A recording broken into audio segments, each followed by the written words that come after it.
Good morning. I am leaving Agam now. It's around 10 actually, a little late. Today it's going to be a little tough ride because the area is quite remote and the road condition is not so good. Some river crossings will also be there. So let's see what adventure lies ahead for me today. Next village from here is 45 kilometers and the name of that village is Shyok. So now I will be entering Shyok Valley, and I have read somewhere that this valley is also called the Valley of Death. Only stones, heavy stones, nothing else. These small bushes that grew with the snow melting in the starting months of summer are already drying now because of the lack of water and heat. This river freezes during the winter months, but when the snow starts melting in the earlier months, it even overflows at some places, and many small streams also fall into this river, due to which the road is broken at some places. After cycling for some 10-12 kilometers, I found a single shop in the middle of nowhere, and there I ate something. So I had a Maggie, a samosa and a tea in that shop, and I confirmed from them that there is nothing, not a single house, not a village, not a shop till next 35 kilometers. Shyok is a Yarkandi, which is Central Asian name, and probably it is given to this river and the valley by the Central Asian traders who used to travel from Central Asia to Ladakh in ancient times.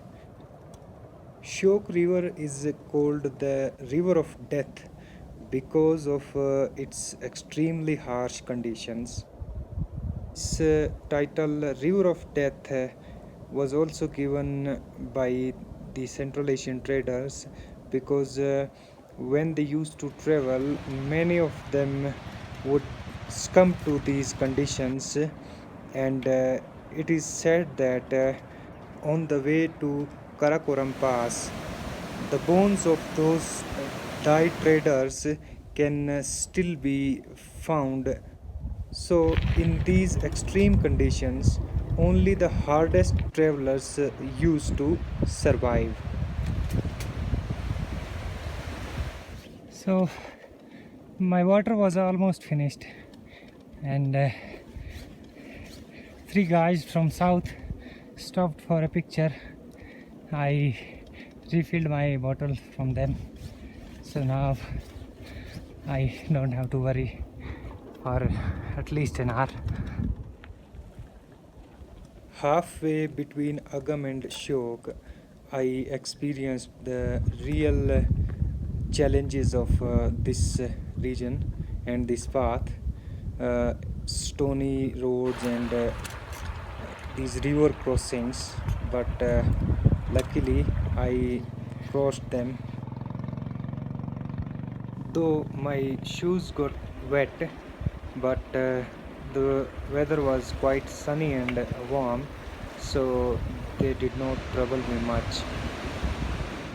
I've been riding for last 3.5 hours, and I haven't seen a single sign of any settlement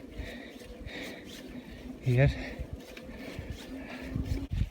The stony patches were so bad and long at some places and the water was also flowing over them, that it became quite difficult for many bikers to cross them without fumbling.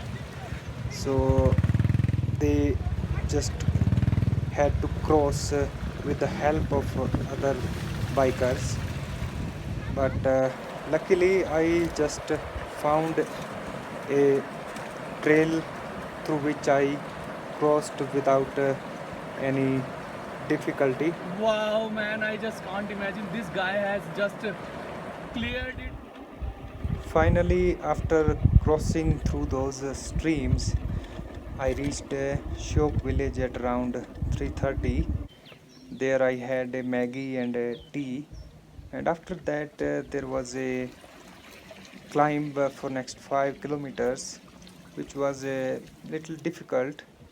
But after that it was all down, and there was also a traffic jam at one place. There was a bridge being built, and an army vehicle was stuck at the edge of it.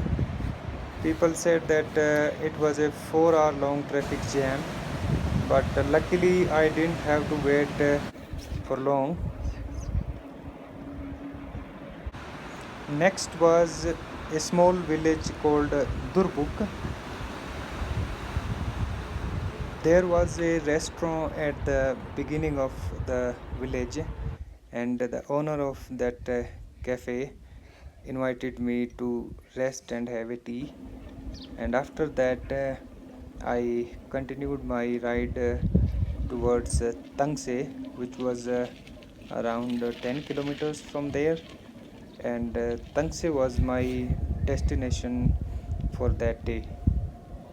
Durpuk is a spot from where two roads diverge. One goes towards Changla and Leh, and the other that I came from goes towards Nubra Valley. In Tangse, a hotel owner allowed me to pitch my tent in the lawn of their hotel. This is Hotel Pangong Residency, and I am thankful to them that they have allowed me to pitch my tent here and park my bicycle. So from here I will leave towards Pangong Lake on this side, which is around 30-35 kilometers.